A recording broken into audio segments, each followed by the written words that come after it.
Welcome back to the Latino Slant. Make sure you are subscribed and to our newsletter on thelatinoslant.com. Pues vamos.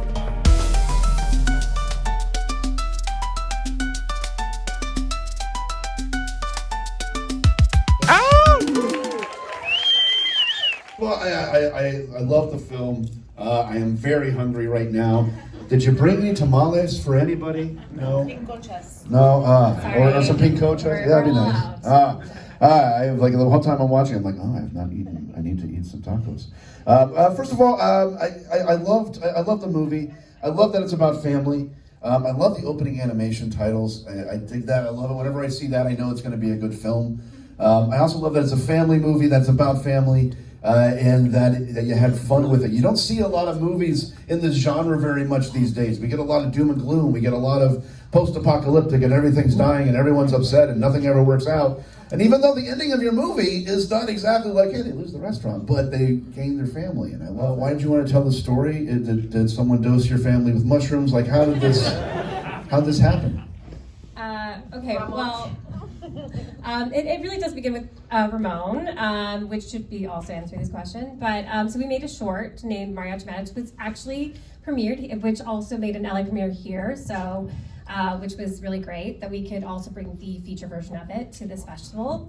So we made this short quite some time ago, like 10 years, wow. Not 10 years ago. We're going to say 9 years. No, it was like more like 9, but close. It's okay. It's okay. Anyways, it was a while ago. We've all been there, right? It's been a long time, yeah. And we always wanted to make a feature of that.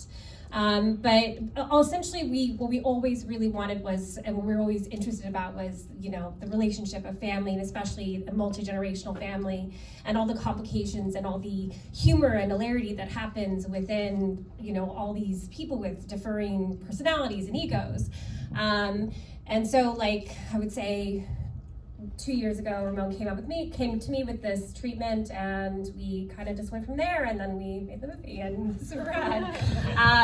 But ultimately, it just really comes from just a love of us both having very large families and dysfunctional families, and wanting to kind of share that with the world. I think you achieved it. So what was the short about the same concept? Was it a family coming together for dinner? I'm trying to remember. I don't think I saw it actually 10 years ago. Well, it was a bit ago, so yeah. I mean, I would be surprised if you remember. But so it had the same idea. I mean, it was not the same movie. It was also shot in New York. It was not 818. But it like had the same core idea, which was about a family coming together through grief. And in that one, it was a father and son coming together. And this one, this is still a family struggling through grief, coming together, trying to find a common ground. And that's essentially what we want to encompass and take from that into this. You talk about the grief, and what I love about the film is the laughter through the grief. You know, the way that kind of comes together, and it's you don't have much of the grandfather or father in the film. Like, we don't see flashbacks, we don't see any of that, but yet his presence is there the whole time, in every bite, I would say, as well as just in the story. Ramon, so you came up with the treatment. So you also did you co-wrote it, right? Remind me. Yeah, so I wrote a treatment, and a former boss of mine was like, Ramon, go take some time off and make something. Nice. And we had a bit of a time crunch. I wrote a treatment and then a first draft, and then Nadia kind of built on it and added structure.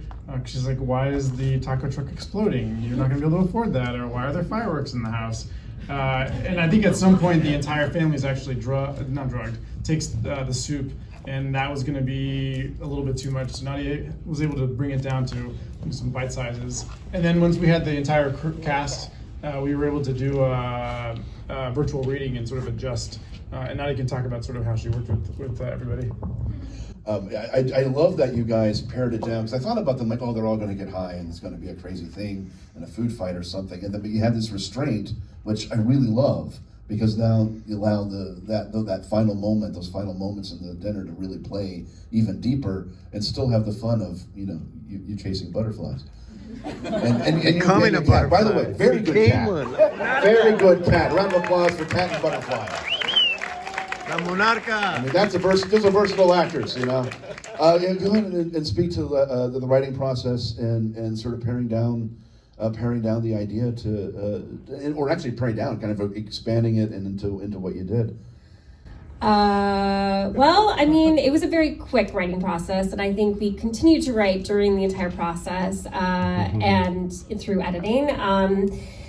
Yeah, I mean, we worked really closely with the actors. I mean, I personally believe a lot in collaboration, and it was very important to me that we built a foundation of family and family stories. And so we were given a very small window of rehearsal, like one day, and we, instead of, really sitting down with the script a lot, we spent a lot of time just talking, and I had them create individual stories with each other that I told them, don't tell me, this is between you and your family, so that when they would go on set, they had this very understanding of where their lines are, where they're who these people are to each other.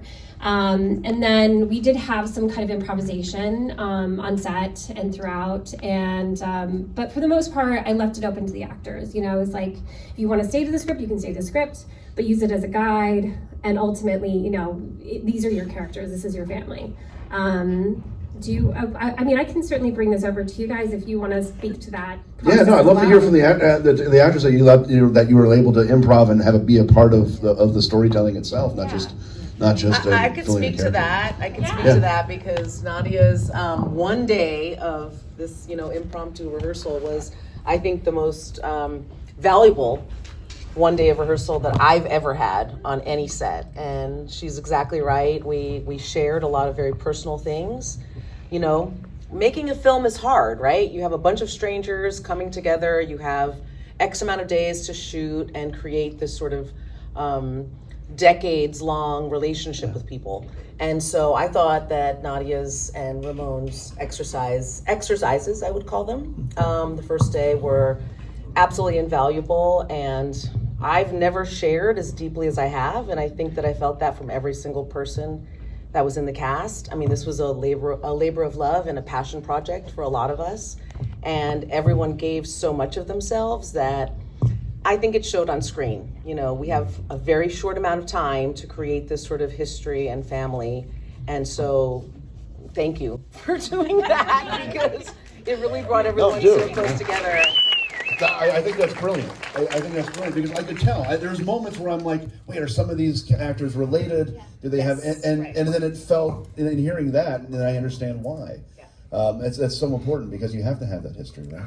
One of my favorite moments in the film is obviously at the end when there's the breakdown and there's a few things about it that I really, really love. I love the performances. It felt very earnest and real, authentic, and like maybe the words were your own, not just something that someone wrote.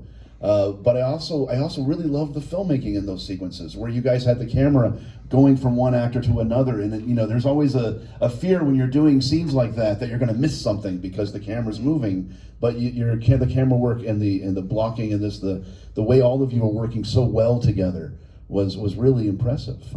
Well, I have to, Travis, our wonderful DP, who's right there. I have to give him credit. Stand up and wave to everyone. There you go. I mean, I think he calls that my move, swinging singles, which is apparently a move that I really love. But I can tell you did it a lot, and I loved it. It was awesome. I mean, it's efficient, but I don't think it's emotion across. Yeah, I mean, Travis and I've loved working with him, and we've worked together in the past, and it just made it so much easier, especially going into a extremely large table scene and complicated with so many moving parts. That's like the hardest thing in film, right? The dinner scenes. It's very freezing. Hard. And it's freezing. We had to keep turning off the heat lamps as well for lighting. So it was not fun, and we also had to do it very fast. So. Travis is amazing. So is our lighting team, Luca, our gaffer, and Kashi, I don't know if he's here. Anyways, and Travis, do you have a shout out?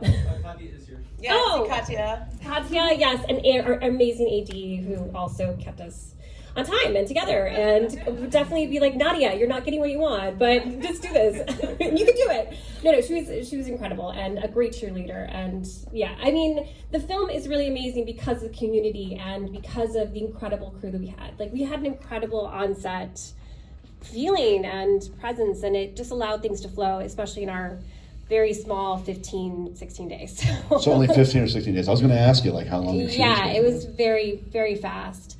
And, you know, we also had a lot of, like, things that we wanted to do, which I think, Ramon, you could speak somewhat to that as far as, like, things that or challenges. The team was strong and mighty, and some of the principles and philosophies around, you know, treating people with respect, bringing the crew and cast together in a way that's collaborative and inclusive were some priorities and goals we wanted to implement on this small scale. And I think we did. I think because it was such a short amount of time, you know, making sure that we had a Slack channel that anyone can sort of talk through. And I think just like, yes, I hated that. It's like, this is too techy. But we made every effort to make sure that people felt safe and kind of recognized on set, and that any, you know, this is not an ego exploration. It really was people coming together for some of the challenges. I mean, one example, Marissa actually embodies two characters. We had one actor who tested positive for COVID. Oh, wow. Amanda, our compliance officer, was like, yes. And so, like, those were moments when if your team wasn't really agile and able to come together and kind of, you know, was in it with you, it would make those challenges really, really difficult. We also fed everybody really, really well. I think I was hoping you had. And then we also made sure that we had, to the best of our abilities, 10-hour days, and that included for G&E. Most sets at really independent levels, you know, people kind of get worked really, really hard because of the time constraints and financial constraints. But Nadia and I had, you know, a conversation beforehand of how we wanted to bring people on board and the expectations for when people were on set that fed well, and that we were going to, you know, treat them for a certain hour. They'd be on the clock, and then, you know, it's their life. They go do laundry and, you know, have a family, whatever the case may be outside of work. And it actually, I think it helped a lot because there was a day when we lost a card. I think it was the sort of second to last day, and we asked people for grace, the majority of the crew here, and they were like, yeah, for sure, we're in it with you. Yeah, I don't know if anybody else wants to add some other stuff too. Yeah, tell me a little bit about what the experience was, especially those of you who haven't had a chance to talk yet. Well, I was going to say, it's a testament to how efficiently the set was run that the Slack channel actually, when it popped up, I was like, oh, I've never seen this before. This is pretty cool. That's pretty amazing on a communication, because, you know, when you make a film, the more prep you put into it, the better the pieces will fall when they fall.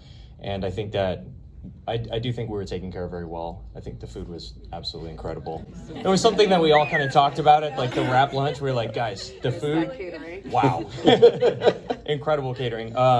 But yeah, ultimately, I think everyone really came together as a team, and it really did feel like family, and it went by so quickly. Yeah. So. Concur. Anyone else? Oh no, I guess, I don't know, it was just a really pleasant experience because of, like, what we've all just shared. It really did feel like a family dinner, and it was just so enjoyable having, you know, the Tias and the Tios every lunch and just, like, chatting it up. And I know myself and Andrea really attached ourselves to you and Jeff Meacham, and it's just like, we had such a great time working together that it didn't feel like work. That's super cliche and super, you know, everybody gets it. Oh, you know, it's not work if you love what you do. But it's true, and we had a really, really enjoyable time, and it really did feel like family. Yeah, it was a great sense of family from the moment that, you know, I stepped on set, and just there was this great sense of community. So even though we all come from different disciplines and walks of life, you could have a random conversation with anyone offside, and it was just a lot of fun. Everyone was very warm, very welcoming, very open to the idea. I mean, Nadia, you were great, and just going, you know what, try that. You want to do that? Go ahead, try it. I was like, okay, are you sure? Yes, just do it. So, and that's rare, because oftentimes, you know, we're running on a really strict timeline. So having the opportunity to act and to play and to collaborate and be active in that process is something that is invaluable to me. What I liked the most about working with you. Like, you guys did an amazing job with the script. And it was an incredible experience to be able to sit down and talk to you and what is the story that you wanted to tell. And I like the fact that a lot of the attention is on the women and how they pass on their own responsibilities instead of like sharing the responsibilities. And I liked it a lot when I first read the audition. And I remember that I felt so close to home. And I love that the script kept evolving, because we had rehearsals and we all added a little bit of our own thoughts and creativity. And it just, we had many great scenes that are, at least to me, it feels really close to home. So thank you so much for that experience. It was tremendous and amazing. Thank you. And congratulations, a round of applause for a Little Family Drama. Anything next with the film, or are you guys going to work together again? We just got the reframe stamped, which is great, so we'll be posting that. And then we have a couple other festivals. We're hoping to do a limited theatrical release in Texas. The movie does really, really well with Texas audiences. It's That makes sense. Texas food. I live in Texas. I get it. I get it. And then, TVOD and SVOD, and hopefully, more people can see and experience the movie. But yeah, Gesundheit. When there's no tamales. All right, a round of applause for a Little Family Drama. And that is our opening night for the Valley Film Festival. Please go to all the events this week. Go see the other movies. It's so important for the filmmakers to see butts and seats and to see you all there. So if you can, please see the other screenings. It's so important to them. And congratulations to all of you. And have a good night, everyone.